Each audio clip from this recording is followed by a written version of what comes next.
आपण घेतलेला आहे एक 500+ व्होकॅब्लरीचं चॅलेंज आणि त्याच्यामधले पहिले 2 पार्ट्स जे आहेत ते झालेले आहेत आणि आजच्या लेक्चरमध्ये आपण तिसरा पार्ट पाहतोय जिथे अगेन आपण 15 इडियम्स अँड फ्रेजेस पाहणार आहोत. खरं तर याच्या अगोदरचे जो 2 पार्ट आहेत ते तुम्हाला खूप चांगल्या पद्धतीने लक्षात राहिले असतील, कारण आपण तिथे खूप सगळ्या पिक्चर्सचा वापर केलेला आहे प्लस काही ट्रिक्सचा सुद्धा वापर केलेला आहे. आठवड्यातले 3 दिवस लेक्चर्स होणार आहेत, म्हणजेच प्रत्येक शुक्रवार, शनिवार आणि रविवार आठवड्यातले हे 3 दिवस तुम्हाला व्होकॅब्लरीचे सेशन मिळतील आणि असंच आपण करून 500+ इडियम्स अँड फ्रेजेस ज्या आहेत त्या कंप्लीट करणार आहोत. सो बोरिंगला इंटरेस्टिंग आणि डिफिकल्टला इझी बनवूयात. चला वॉरियर्स, इंग्लिश व्होकॅब्लरी शिकूयात. Hello warriors, this is Supriya and you're watching Warrior Supriya YouTube channel where future warriors will be made. तर आजचं हे सेशन, आजचा हा पार्ट 3 आहे. याच्यापूर्वीचे 2 पार्ट्स जर तुम्ही पाहिले नसतील तर पाहून घ्या, कारण तिथे सुद्धा आपण अशीच काही व्होकॅब्लरी पाहिलेली आहे जे तुमच्या एक्झामसाठी खूप जास्त हेल्पफुल असणार आहे. तुम्ही सरळ सेवेची तयारी करत असाल किंवा कुठल्याही स्पर्धा परीक्षेची तयारी करत असाल किंवा अगदी तुम्ही स्कूलमध्ये जरी असाल तरीसुद्धा ही व्होकॅब्लरी तुम्हाला खूप जास्त हेल्पफुल ठरेल. आजच्या लेक्चरमधली पहिली जी इडियम आहे ती आहे अ लेफ्ट हँडेड ओथ. अ लेफ्ट हँडेड ओथ म्हणजे काय असतं? ओथ म्हणजे तर असते शपथ, हे तुम्हाला माहितीच असेल, पण लेफ्ट हँडेड कशी काय असेल? म्हणजे डाव्या हाताने घेतलेली शपथ का? येस. तर आपण बऱ्याचदा तुम्ही जेव्हा पण कोणी शपथ घेताना पाहत असेल तर जनरली आपण उजव्या हाताचा वापर करतो, हे तुम्ही पाहिलं असेल. आता माझा कॅमेरा जो आहे तो मिरर याच्यावरती आहे, मिरर मोडवरती आहे, त्यामुळे कदाचित तुम्हाला माझा डावा उजवा दिसत असेल. ओके. तर इथे एक पिक्चर आहे राव रंभा या मूवीचं. हे एक पोस्टर जे आहे ते मी इथे दिलेलं आहे. राव रंभामधलं हे एक कॅरेक्टर आहे आणि हा जो माणूस आहे त्याचं एक वैशिष्ट्य म्हणजे या मूवीमध्ये त्याला ज्या वेळेला कुठलीही गोष्ट विचारली जाते आणि त्याला सांगायचं असतं खात्रीने की समोरच्या माणसाने आपल्यावरती विश्वास ठेवावा, तेव्हा हा खोटं बोलताना एक गोष्ट करत असतो. तो म्हणजे तो अन्नाची शपथ, म्हणजे अन्न आपण जे जेवण करतो तर अन्नाची शपथ असं म्हणण्याऐवजी, म्हणजे अन्नाची शपथ असं म्हणण्याऐवजी तो हाणाची शपथ म्हणत असतो. आणि ही त्याची एक टेक्निक असते. जनरली मग लोकांना काय वाटतं की अरे हा तर जे आपण जेवण घेतोय, जे अन्न खातोय त्याची शपथ घेतोय, म्हणजे हा खोटं बोलत नसणार. पण ॲक्च्युली तो अन्नाची शपथ म्हणत नसतो, तो म्हणत असतो हाणाची शपथ. अन्नाची शपथ म्हणत नसतो, हाणाची शपथ म्हणत असतो. म्हणजेच तो काय करत असतो? लेफ्ट हँडेड ओथ घेत असतो, म्हणजे खोटी शपथ. ॲक्च्युली लेफ्ट हँडेड ओथ म्हणजे असतं अशी शपथ विच इज नॉट बाइंडिंग, जी बंधनकारक नाही आहे. ठीक आहे. सो आता तुमच्या लक्षात राहून जाईल. नेक्स्ट इडियम आहे अ लकी डॉग. तर इथे अगेन एका मूवीचं पोस्टर जे आहे ते मी घेतलेलं आहे, अ फॉर्च्युनेट फेलो. तुम्ही नशीबवान ही मूवी पाहिली असेल, मे बी पाहिली नसेल तर अगदी शॉर्टमध्ये सांगते. एक कचरा सफाई कामगार असतो आणि एका ठिकाणी त्याला कचरा साफ करण्याचं काम मिळतं आणि तिथे त्याला एक भिंत ज्याच्या काही विटा निघतात तो साफसफाई करत असताना तिथे खूप सगळे पैसे लपवलेले असतात आणि ते त्याला मिळतात. आणि मूवीचं नाव नशीबवान आहे, म्हणजेच तो खूप फॉर्च्युनेट किंवा लकी असतो किंवा नशीबवान असतो, कारण त्याला इतके सगळे पैसे मिळतात जिथे तो साफसफाई करत असतो तिथे. म्हणूनच this fellow is a lucky dog, म्हणजे एखादी नशीबवान व्यक्ती, त्याच्यासाठी अ लकी डॉग ही इडियम जी आहे ती यूज केली जाते, अ फॉर्च्युनेट फेलो. सो इथून पुढे तुमच्या लक्षात राहील. तर नेक्स्ट जर आपण पाहिलं, अ man of his word. Of आहे इथे, इफ नाही आहे.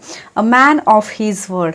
आपण बऱ्याचदा म्हणतो पहा की एखादा माणूस आहे तो त्याचा बोललेला शब्द नेहमी पाळतो, म्हणजे त्याच्याबद्दल अशी खूप जास्त चर्चा असते की हा माणूस जो आहे त्याने शब्द दिलाय म्हणजे तो आपल्या प्राणापेक्षाही जास्त तो शब्द पाळतो. बऱ्याचदा बोलता बोलता असंही म्हटलं जातं अरे शब्दाला काही किंमत असते की नसते. म्हणजे एखादा माणूस जो शब्द पाळतो किंवा जो आपलं वचन पाळतो त्याच्यासाठी ही इडियम वापरली जाते, अ man of his word, a truthful person. इथे मी कर्णाचं पिक्चर घेतलेलं आहे, कारण आपल्याला माहिती आहे कर्ण हा दानशूर होता.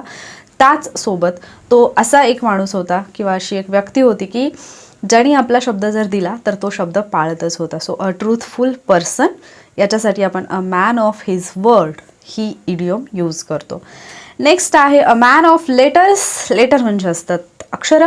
सो जो माणूस अक्षरं लिहितो किंवा जो माणूस लिहितो किंवा जो लिटरेट पर्सन आहे, जो शिक्षित व्यक्ती आहे किंवा एखादा लेखक आहे, तर त्याच्यासाठी सुद्धा आपण अ मॅन ऑफ लेटर्स ही इडियम जी आहे ती यूज करतो. सो इथे एक फेमस लेखक जे आहेत चेतन भगत यांचं पिक्चर मी इथे दिलेलं आहे तुम्हाला. याच्यासाठी दिलं आहे की तुमच्या लक्षात राहावं अ मॅन ऑफ लेटर्स म्हणजे काय, तर an author or a literate person, जो शिक्षित असणारा माणूस आहे किंवा जो ऑथर आहे त्याच्यासाठी अ man of letters he phrase आपण यूज करतो. नेक्स्ट आहे अ मॅन ऑफ स्ट्रॉ. आता इथे जर पाहिलं तर इथे तुम्हाला एक बुजगावणं दिसतंय. बुजगावणं अ मॅन ऑफ स्ट्रॉच असतं, पण म्हणजे बुजगावणं बिलकुल कामाचं नसतं असं नाही. बुजगावणं हे असतंच याच्यासाठी की शेतामध्ये पाखरं वगैरे बसू नयेत. पण इथे जर पाहिलं तर हे शेत तर नांगरलेलं दिसतंय, म्हणजे इथे याचा काहीच फायदा नाही आहे. This is useless, a worthless person. So आपण एखाद्या माणसाला तर बिनकामाचं आहेस, तुझा काही फायदाच नाही आहे असं आपल्यालाही बरेच जण म्हणतात कधी कधी, ज्यावेळेला आपण काहीच करत नसतो किंवा जेव्हा आपण आपल्या स्ट्रगलिंग पिरियडमध्ये असतो. काहीच करत नसतो असं नाही, आपण काहीतरी करत असतो बट त्याचे रिझल्ट्स आपल्याला मिळत नसतात आणि तेव्हा लोक आपल्याला काय म्हणतात, a man of straw. But we are not a man of straw. You are not a man of straw. तुम्ही खूप काही करून दाखवाल बट टाईम अपना टाईम आएगा. अ वर्थलेस पर्सन म्हणजे अ मॅन ऑफ स्ट्रॉ. सो तुम्हाला इथून पुढे जर कोणाला म्हणायचं असेल की तू बिनकामाचा आहेस, तू बिनकामाची आहेस, then you can say a man of straw. Then next आहे a leap in the dark. Leap म्हणजे असतं छलांग मारणे, उडी घेणे. सो डार्क म्हणजे काय, अंधारात. आता अंधारात उडी मारणं म्हणजे काय असतं, तर अर्थातच एखादी रिस्की गोष्ट असेल. अंधार आहे, तुम्हाला काहीच दिसत नाही आहे, अनोळखी जागा आणि तुम्हाला उडी मारायला सांगितली. It will be risky, right. So a risky step. So हे कुठल्याही अँगलने वापरलं जाईल. म्हणजे तुम्ही एखाद्या व्यवसायामध्ये आहात किंवा अगदी तुम्ही तुमच्या लाईफमध्ये एखादा महत्त्वाचा डिसिजन घेत आहे आणि तिथे जर तुम्ही एखादा रिस्की डिसिजन घेत असाल, एखादी रिस्क घेत असाल, that is a leap in the dark. Then next आहे अ 9 days वंडर. तर इथे कुठलेही पिक्चर नाही आहे, कारण 9 daysवरूनच तुमच्या लक्षात येईल something which causes great excitement for a short time.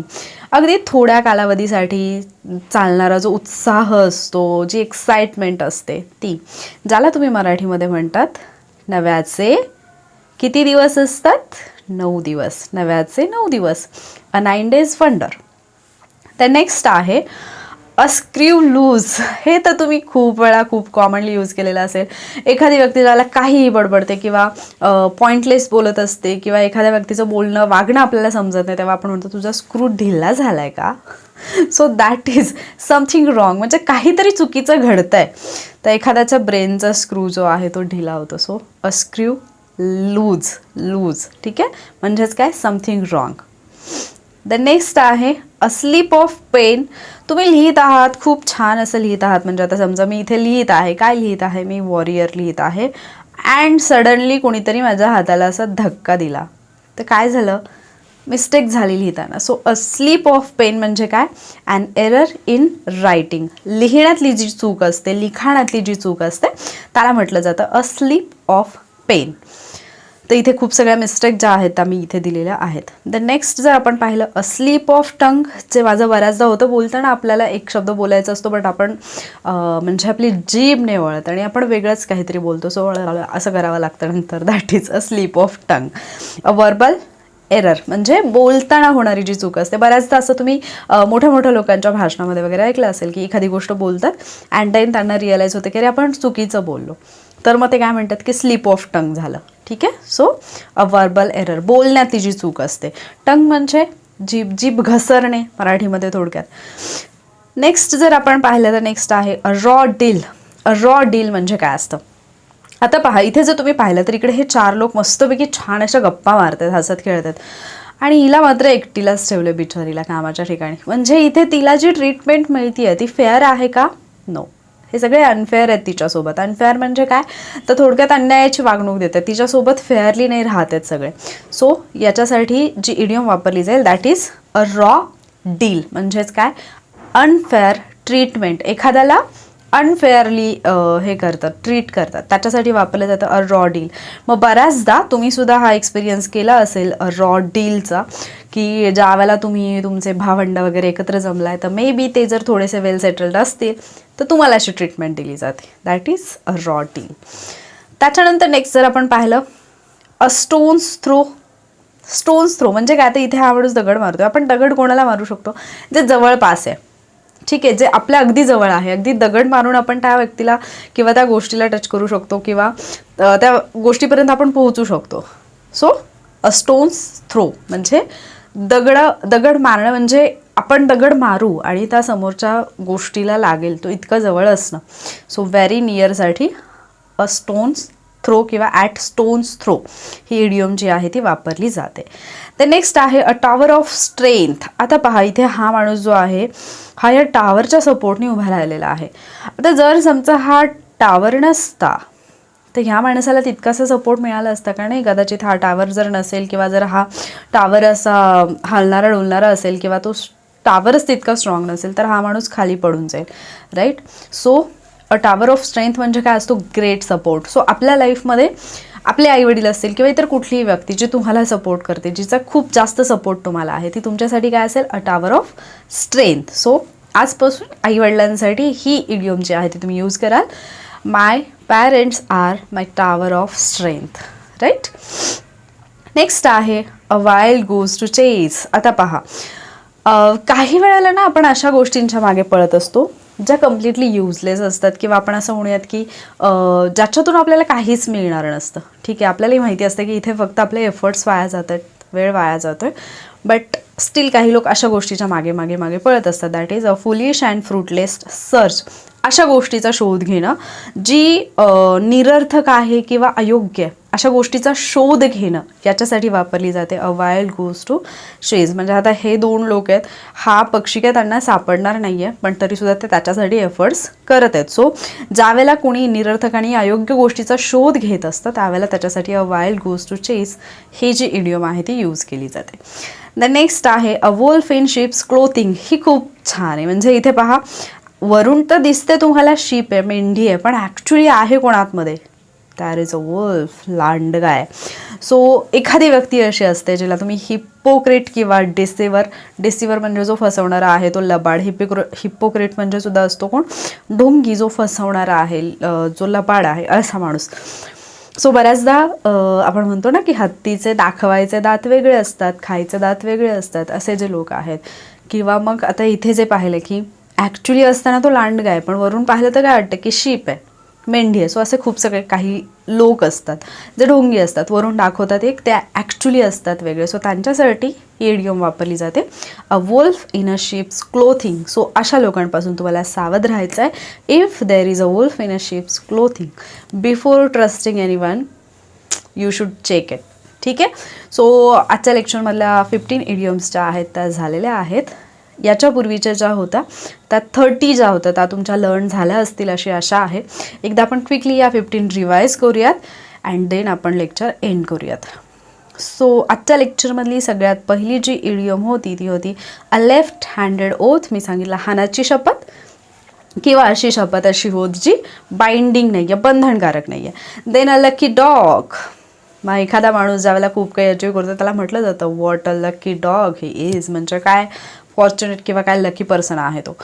Then a man of his word. Of his word आहे, इफ नाही, ऑफ हिज वर्ड म्हणजे असा माणूस जो ट्रस्टवर्दी किंवा ट्रस्टफुल आहे, ज्याच्यावरती ट्रूथफुल आहे, जो खरं बोलतो, ज्याच्यावरती आपण विश्वास ठेवू शकतो असा. त्याच्यानंतर जर म्हणजे त्याला वचनबद्ध असं सुद्धा म्हटलं जातं. Then a man of letters, author असेल किंवा मग एखादा लिटरेट पर्सन आहे, शिक्षित व्यक्ती आहे, त्याच्यासाठी अ मॅन ऑफ लेटर्स ही इडियम फ्रेज वापरली जाईल. अ मॅन ऑफ स्ट्रॉ, ज्याचा काही उपयोग नाही, बिनकामाचा, a worthless person. Then a leap in the dark, risky step. त्याच्यानंतर 9 days ऑफ वंडर, नव्याचे 9 दिवस. त्याच्यानंतर अ स्क्रू लूज, तुझा स्क्रू लूज आहे का, something went wrong, something wrong. Then a slip of pen, लिखाणातली रायटिंगमधली जी मिस्टेक असते. देन स्लीप ऑफ टंग, बोलताना जी चूक होते. Then a raw deal, unfair treatment, एखाद्यासोबत अनफेअरली किंवा आपण जे म्हणतो की थोडंसं इतरांपेक्षा वेगळं त्याला ट्रीट केलं जातं. अनफेअरला काय म्हटलं जातं मराठीत, एक्झॅक्टली वर्ड नाही आठवत आहे, बट काही लोकांना म्हणजे न्यायसंगत वागणूक दिली जात नाही, त्याच्यासाठी वापरलं जाईल अ रॉ डील. त्याच्यानंतर आहे ॲट स्टोन्स थ्रो, म्हणजे खूप जवळ असणे. Then a tower of strength म्हणजे ग्रेट सपोर्ट, आपली support system. Then a wild goose to chase म्हणजे फुलिश आणि फ्रूटलेस सर्च अशी एखादी गोष्ट जी अयोग्य निरर्थक आहे त्याचा शोध घेणे. Then a wolf in sheep's clothing म्हणजे जो ढोंगी माणूस आहे, जो फसवणारा आहे, अ हिपोक्रिट, त्याच्यासाठी वापरलं जाईल a wolf in sheep's clothing. So आत्तापर्यंत आपण 500+ पैकी 45 तरी इडियम्स ज्या आहेत त्या कवर केलेल्या आहेत आणि पाठीमागच्या पण रिवाईज करत राहायचं आहे. याची जी PDF आहे ती आपल्या टेलिग्राम चॅनलवरती मी शेअर करत आहे. टेलिग्राम चॅनलचं नाव वॉरियर सुप्रिया असं आहे. प्रिया की आवाज असं आहे, बट वॉरियर सुप्रिया हा त्याचा ID आहे. याच्यामध्ये डिस्क्रिप्शनमध्ये तुम्हाला लिंक मिळून जाईल टेलिग्राम चॅनलची. सो जर जॉईन केलेल्या नसेल तर जॉईन करून घ्या, तिथून PDF डाउनलोड करून घ्या आणि या सगळ्या ज्या इडियम्स आहेत त्या नोट डाऊन करून ठेवा आणि डे टू डे लाईफमध्ये यूज करा. जेवढं तुम्ही यूज कराल तेवढं तुमच्या ते जास्त लक्षात राहील आणि लक्षात राहणं हेच आपलं पहिलं काय म्हणायचं त्याला पहिला हेतू आहे. त्याच्यामुळे या जर तुम्हाला लक्षात ठेवायच्या असतील तर लेक्चर पाहणे, देन राईट इट डाऊन, ठीक आहे. किंवा मग सरळ जी PDF मी शेअर करते त्याचा स्क्रीनशॉट काढून तुम्ही ते वॉलपेपरला सेट करू शकता. सो हे लेक्चर तुम्हाला कसं वाटलं हे मला नक्की सांगा. आठवड्यातले 3 दिवस लेक्चर्स घेण्याचा माझा विचार आहे, फ्रायडे, सॅटर्डे, संडे, आणि त्याच्यानुसार ॲटलिस्ट आपण फर्स्ट टाईम तरी 3 डेजची सिरीज जी आहे ती कंप्लीट केली आहे. नेक्स्ट 3 डेजमध्ये आपण उरलेले जे इडियम फ्रेजेस आहेत ते आपण घेऊयात. नंबर वाढवण्याचा मी प्रयत्न करेन, बट एकाच वेळेला खूप जास्त दिलं की मग ते सगळं लक्षात नाही राहत.